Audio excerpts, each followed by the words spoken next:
Selanjutnya, kita akan membahas mengenai struktur dan fungsi sistem reproduksi manusia. Kita akan mempelajari struktur dan fungsi sistem reproduksi pada pria dan juga wanita yang tentunya berbeda.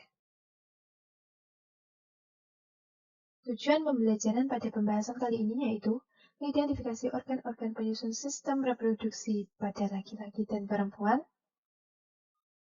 menjelaskan fungsi organ-organ penyusun sistem reproduksi pada laki-laki dan perempuan, kemudian menuliskan fungsi beberapa zat yang dihasilkan oleh kelenjar vesicula seminalis, kelenjar prostat, dan kelenjar Golgi. Kemudian mengidentifikasi proses pembentukan sperma atau spermatogenesis dan proses pembentukan sel telur atau oogenesis. Mendeskripsikan siklus menstruasi yang terjadi pada dinding rahim, menjelaskan jenis dan fungsi hormon yang berperan dalam siklus menstruasi, mendeskripsikan proses fertilisasi dan kehamilan, menjelaskan proses perkembangan janin selama dalam kandungan, dan menjelaskan berbagai macam penyakit dan upaya pencegahan pada sistem reproduksi manusia. Yang pertama, struktur organ reproduksi manusia terdiri atas organ reproduksi alat kelamin luar dan alat kelamin dalam. Alat kelamin luar adalah yang dapat teramati secara langsung dan berada di luar tubuh. Kemudian alat kelamin dalam, alat kelamin yang terletak pada bagian dalam tubuh dan tidak dapat diamati secara langsung. Yang pertama, kita akan membahas mengenai alat kelamin pada laki-laki. Alat kelamin pada laki-laki juga terbagi menjadi dua, dalam dan luar. Pada alat kelamin luar, yaitu penis dan skrotum. Dan pada alat kelamin dalam ada testis, saluran sperma yang tersusun atas epididymis, vas deferens, dan uretra. Kemudian, kelenjar reproduksi yang terdiri atas vesicula seminalis, kelenjar prostat, dan kelenjar Golgi atau pulburetra. Pada anak laki-laki yang berusia 13 atau 14 tahun, testis mulai memproduksi sel kelamin yang disebut sperma dan juga memproduksi hormon testosteron yang berperan dalam perubahan fisik saat anak laki-laki mengalami pubertas. Kemudian proses pembentukan sperma ini disebut dengan spermatogenesis yang terjadi di testis. Pada bagian ini, organ alat reproduksi pria yang ditandai dengan warna kuning adalah alat reproduksi pria luar. Kemudian yang ditandai dengan warna hijau adalah alat reproduksi dalam. Untuk lebih detailnya, kita akan membahas satu persatu. Yang pertama yaitu penis. Penis berfungsi sebagai saluran kencing atau urin dan saluran sperma. Urin berasal dari sini atau kantung kemih dan akan menuju ke sini untuk dikeluarkan. Kemudian kalau sperma kan berasal dari sini karena dari testis, kemudian epididymis disimpan sementara, kemudian vas deferens dan akan satu saluran dengan urin. Tapi urin dan sperma tidak akan bercampur, keluarnya tidak akan pernah bersamaan. Lanjut. Yang kedua yaitu skrotum. Skrotum adalah kantung yang berisi testis bulatan seperti telur. Ini dia. Kemudian ini skrotumnya yaitu kantungnya. Skrotum berfungsi menjaga suhu testis agar sesuai untuk produksi sperma. Skrotum berada di luar melindungi suhu testis dan saat menghasilkan sperma, spermanya akan tetap hidup dan pembentukannya optimum. Kemudian, testis berfungsi untuk memproduksi sperma atau sel kelamin jantan yang memiliki ekor dan kepala, dan juga hormon testosteron. Seperti yang dibahas tadi, testis berbentuk bulat seperti telur dan ada dua pasang. Kemudian di sini terlihat gambaran sperma memiliki ekor dan juga kepala. Kepala berbentuk runcing untuk menembus sel telur dan ekor yang bergerak seperti baling-baling untuk menghasilkan gaya dorong. Kemudian hormon testosteron ini berfungsi untuk mengatur perkembangan pada saat anak laki-laki memasuki masa pubertas. Hormon testosteron bisa kita sebut sebagai hormon laki. Hormon adalah senyawa katalis yang merangsang perubahan fisik pada laki-laki. Hormon ini ya, seperti dada bidang, tumbuh rambut di berbagai bagian-bagian tertentu seperti kumis, kemudian suara yang memberat, dan lain sebagainya. Yang selanjutnya yaitu epididymis. Epididymis merupakan saluran sperma dari testis. Fungsinya menyimpan sperma sementara waktu sampai berkembang sempurna dan dapat bergerak menuju saluran berikutnya, yaitu vas deferens. Sperma bisa keluar karena sperma penuh, karena sperma itu diproduksi terus-menerus.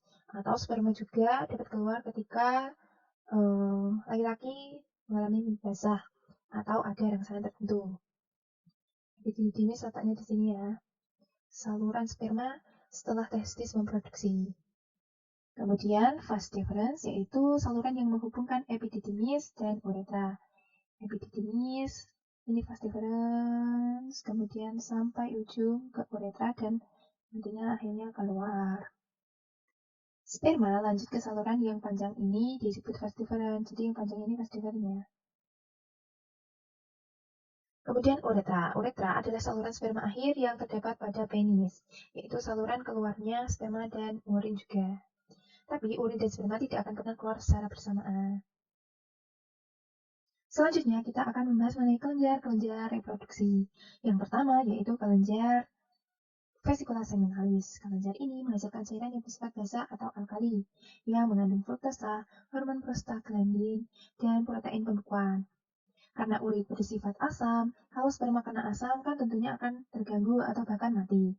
Maka dibentuk cairan basa untuk melindungi dan menetralkan jalannya. Karena tadi sudah kita sampaikan bahwa jalannya urin dan jalannya sperma itu sama. Jadi nanti bekas-bekasnya itu dinetralkan dengan kelenjar ini yang bersifat basa. Kemudian terdapat fruktosa. Fruktosa berfungsi sebagai nutrisi sperma, memberikan energi.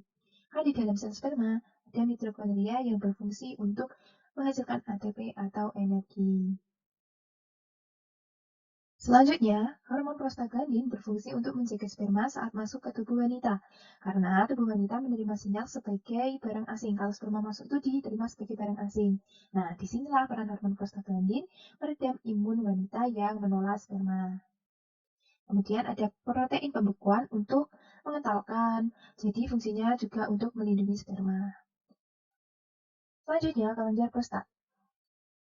Kelenjar prostat berupa cairan keputih-putihan sedikit asam dengan pH 6,5 dan mengandung beberapa zat yaitu asam sitrat yang digunakan untuk menghasilkan energi atau ATP untuk pergerakan sperma.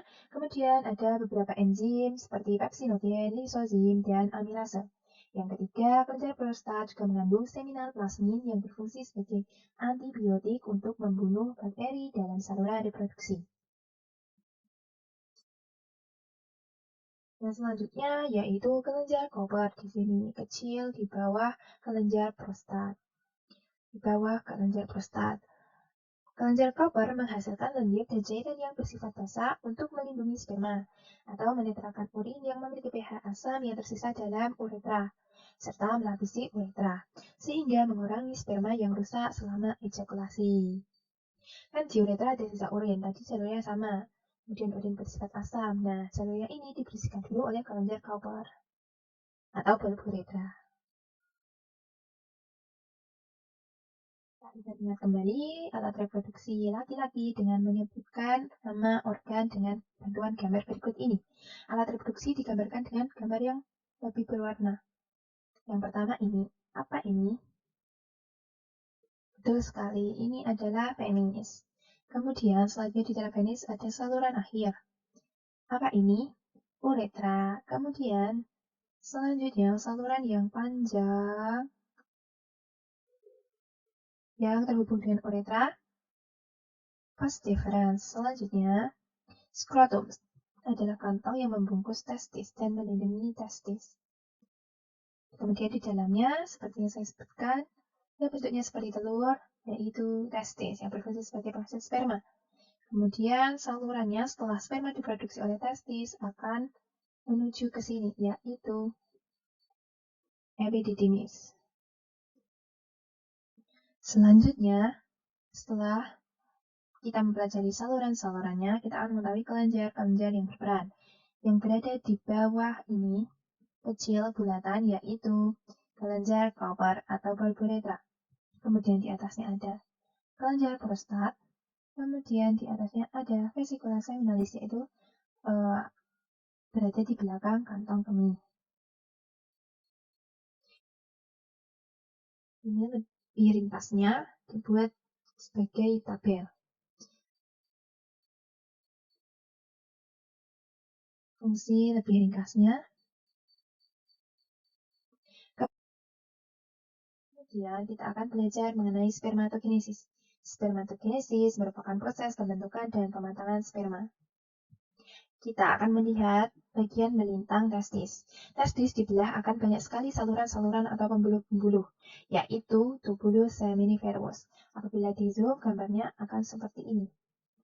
Berbentuk seperti saluran yang berdaging. Nah, daging-daging ini adalah tempat terjadinya spermatogenesis yang disebut dengan tubulus seminiferus.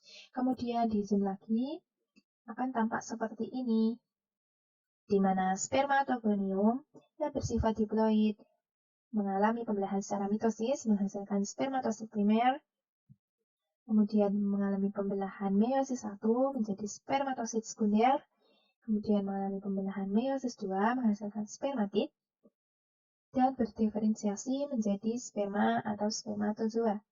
Setelah sperma lepas, akan menuju ke seperti ini, saluran seperti ini, yang kemudian salurannya akan terhubung untuk keluar dari testis menuju epididymis.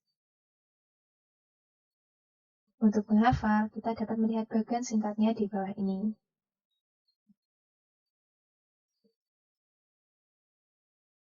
Nah, ini adalah penjelasan-penjelasan dari spermatogenesis. Yang pertama tadi, sel spermatogonium yang bersifat 2N membelah secara mitosis membentuk sel spermatosit primer. Jadi ini spermatogonium bersifat 2N ya, membelah secara mitosis menghasilkan spermatosit primer. Sifatnya masih 2N karena mitosis hasil anakannya 2N. Dan memiliki sifat yang sama dengan induknya. Kita anggap spermatogonium adalah sel induknya. Kemudian spermatosit primer membelah secara meiosis 1. Di mana kita ingat bahwa pembelahan meiosis 1 menghasilkan sel anakan setengah dari sel indukannya, yaitu bersifat diploid, yang kita sebut sebagai spermatosit sekunder. Kemudian spermatosit sekunder mengalami pembelahan secara meiosis 2. Sifatnya sama dengan mitosis, menghasilkan anakan yang sama dengan sel indukannya. Karena sifatnya sama dengan mitosis, ya kemarin kita anggap spermatosit sekunder adalah indukannya. Ini membentuk sel spermatid. Kemudian berdiferensiasi menghasilkan sperma atau spermatozoa. Bukan nantinya, seperti gambar sebelumnya, akan keluar dan menuju epididymis untuk selanjutnya ke saluran-saluran reproduksi yang berikutnya, sampai akhirnya keluar dari tubuh. Spermatozoa ini keluar sebagai air mani atau sperma-sperma dan plasma cairan mani.